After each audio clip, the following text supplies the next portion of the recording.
Hola amigos, qué bueno verlos de nuevo en este webinar de alfabetización filosófica. Hasta ahora hemos visto una serie de autores que son la base del análisis social y político de este momento. Son autores que vienen normalmente a partir del siglo XVII hasta el siglo XX, XXI inclusive, aunque algunos no los hemos visto, porque son autores en desarrollo. Pero antes de seguir con eso, en esta reunión vamos a hacer un ejercicio que vamos a ver cómo se aplica lo que hemos visto en un análisis actual. Y vamos a hacer una crítica al orientalismo. ¿Qué es el orientalismo? Es el pensamiento oriental, pero para las masas. El budismo, el hinduismo, el taoísmo y el confucianismo forman la base del pensamiento de Oriente. El hinduismo más bien religioso, pero ya el budismo, el confucianismo y el taoísmo son más bien cuestiones filosóficas, aunque no son propiamente filosofía, porque ya sabemos que la filosofía es un fenómeno occidental europeo. Sin embargo, el pensamiento oriental es un fenómeno valioso y es algo que, si queremos llegar a entender el mundo, también tenemos que considerar.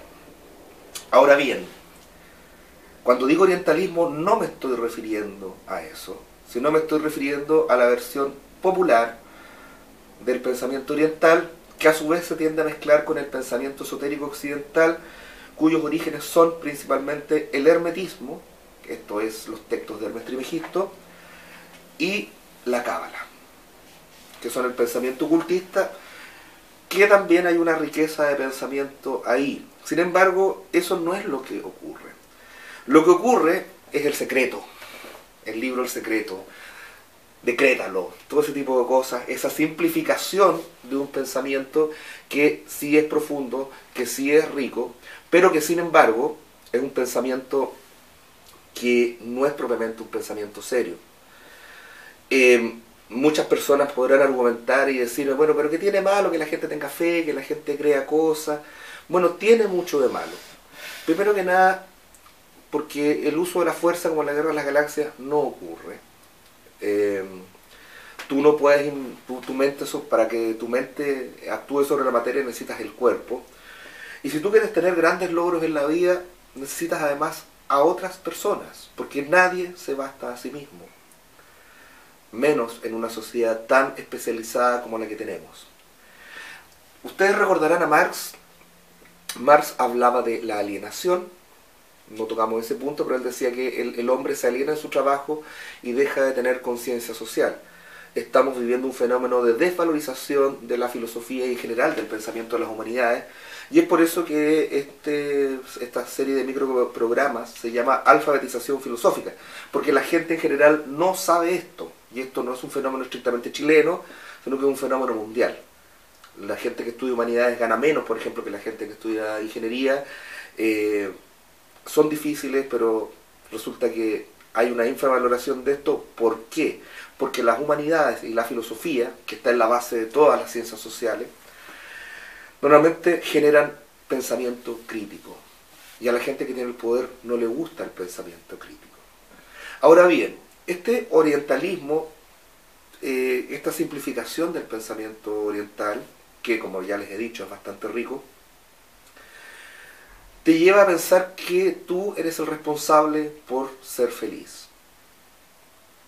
Eso es en gran medida cierto, pero también en otra medida es falso. Por ejemplo, si tú no tienes los estudios o tienes los estudios pero no tienes un trabajo bueno y decente, porque estás en una sociedad en la que si no tienes ciertos apellidos no vas a llegar a lograr nada, no eres tú el responsable de eso, sino que hay un problema social. Cuando tú piensas cosas como El Secreto, lo que te lleva es a ignorar ese tipo de problemas y culparte a ti mismo. Esto es un instrumento de dominación. Esto no es una mera casualidad. No solamente porque sea un éxito editorial, no es solo un buen negocio en cuanto a vender libros, videos, etcétera, etcétera, sino que además es un instrumento de dominación que es funcional, o sea, sirve para, eso significa que algo sea funcional, para la élite, como les gusta ser llamados, o oligarquía, como a mí me gusta llamarlo. No me gusta usar el concepto de élite porque élite significa los mejores. Si ustedes vieron la película Rambo, por ejemplo, Rambo era un soldado de élite porque solo le ganaba un ejército. Pero esta gente no son mejores ni que yo ni que tú. Esta gente simplemente ha tenido mejores oportunidades y está bien colocada. Son pocos en el poder. Oligos, arge, oligarquía. El poder de los pocos. Si estamos en una sociedad en la que el 1% es dueño del 90% del dinero, cifra, está lo mismo, digamos.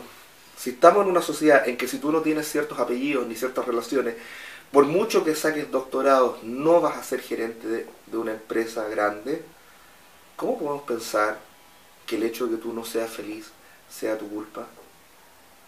Este pensamiento, así llamado orientalista, también tiene también una base en la filosofía de Hermes Trismegisto, que Hermes Trismegisto es un personaje mítico, no sabemos quién escribió esos textos, el Corpus Hermeticum.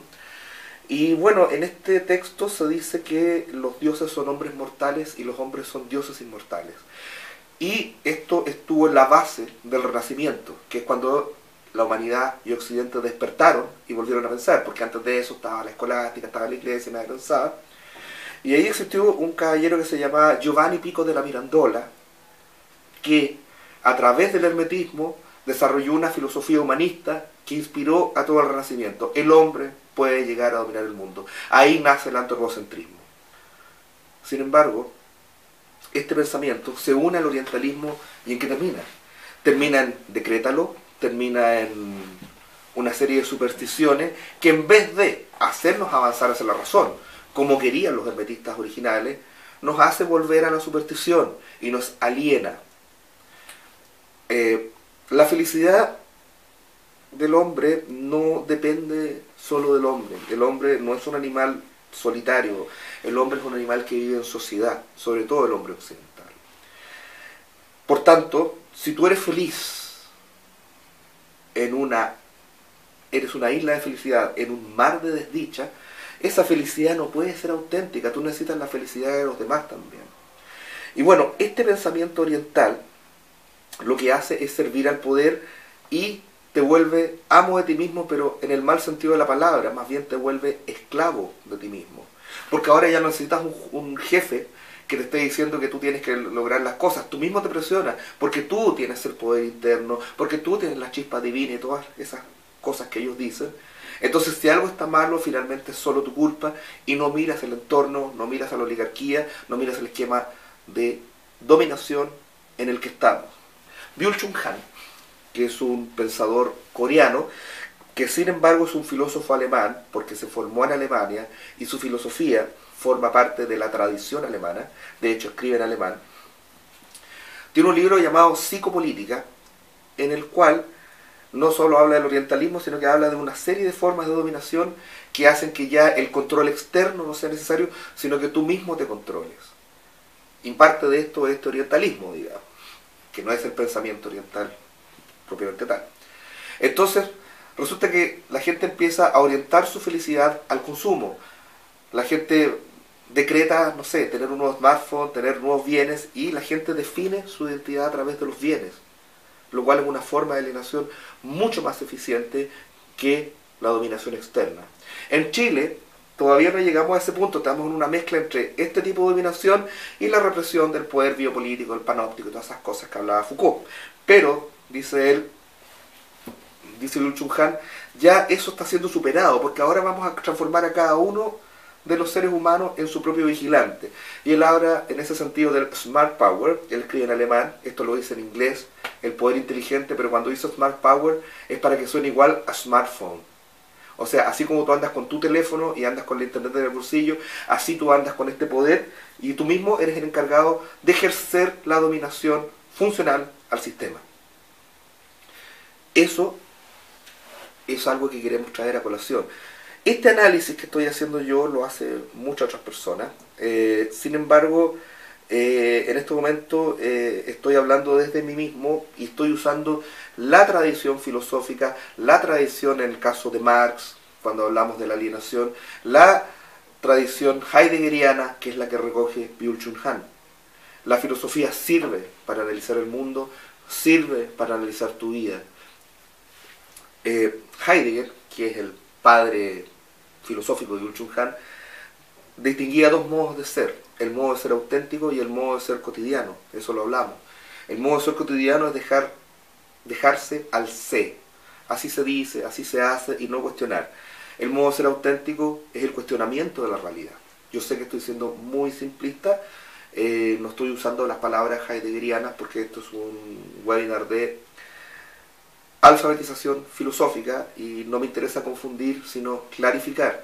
En esto yo simplifico, no se queden con lo que yo les digo, busquen más cosas. Estamos en una sociedad de la información y la internet no solo sirve para jugar en el Facebook. Hay cosas buenas ahí, van a encontrar grandes textos y hay cosas interesantes. Bueno, si nos vamos a este ser cotidiano, a este ser que no es crítico, a este ser que está en el mundo como si nada, es un ser mucho más fácil de dominar. Entonces, hacer a esa persona además responsable de su propia felicidad, porque si tú eres infeliz, porque no tienes trabajo o porque te pagan poco es tu culpa, porque tú tienes un mal karma. Que eso es lo que dice, por ejemplo, el orientalismo, vulgarizando el concepto de karma de una manera terrible, porque sí, el concepto de karma es un concepto interesante, pero no es lo que tú vas a encontrar para los curiosos, en cualquiera de estos diarios entretenidos. No se puede reducir esto a muchas reglas distintas.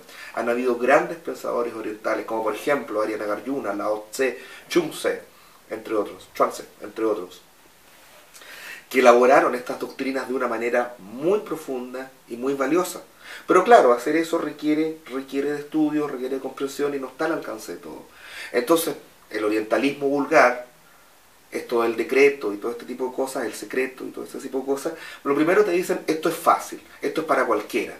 Pero resulta que el conocimiento no es así. El conocimiento requiere esfuerzo, el conocimiento requiere disciplina, el conocimiento requiere cuestionamiento. Y cuando una persona conoce de la manera correcta, además genera nuevo conocimiento.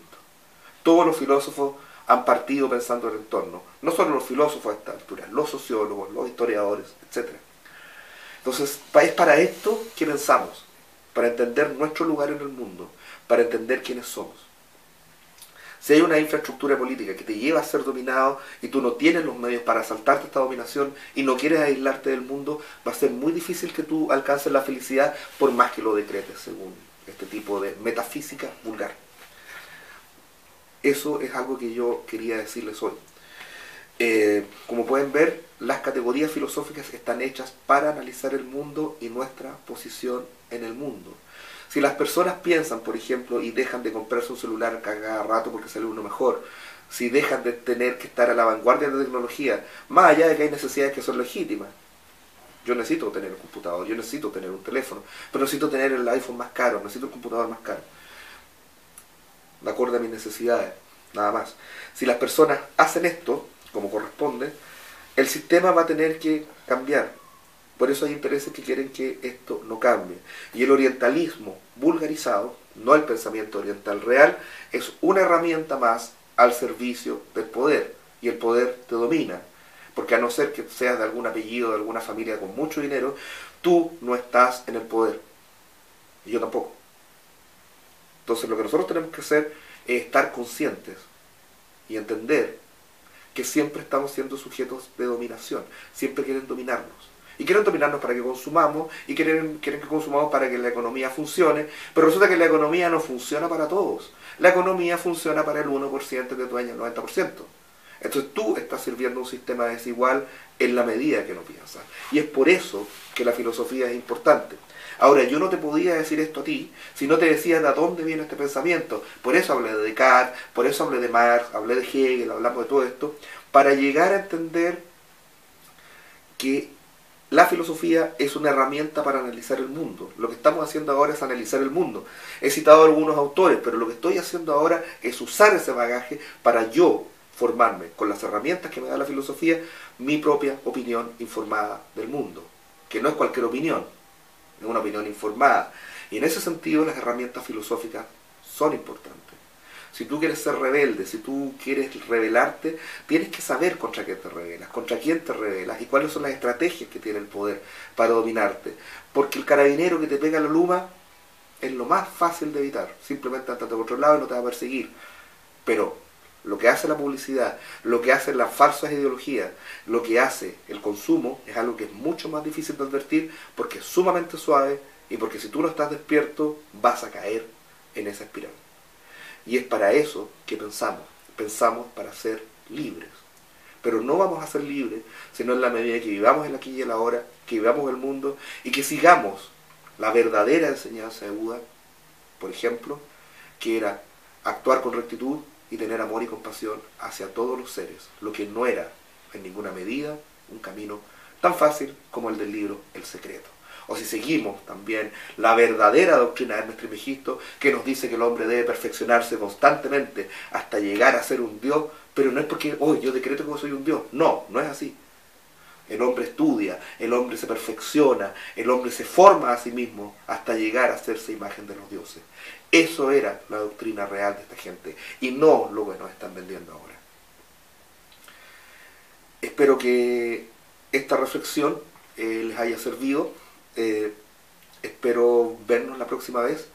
Voy a tratar otros autores, pero entre medio quise hacer esto porque lo que quise hacer es que vean que todo lo que estamos pensando, sobre todo un Nietzsche, sobre todo un Marx, sobre todo los últimos autores que hemos visto, un Heidegger, no son voladas, como la gente dice.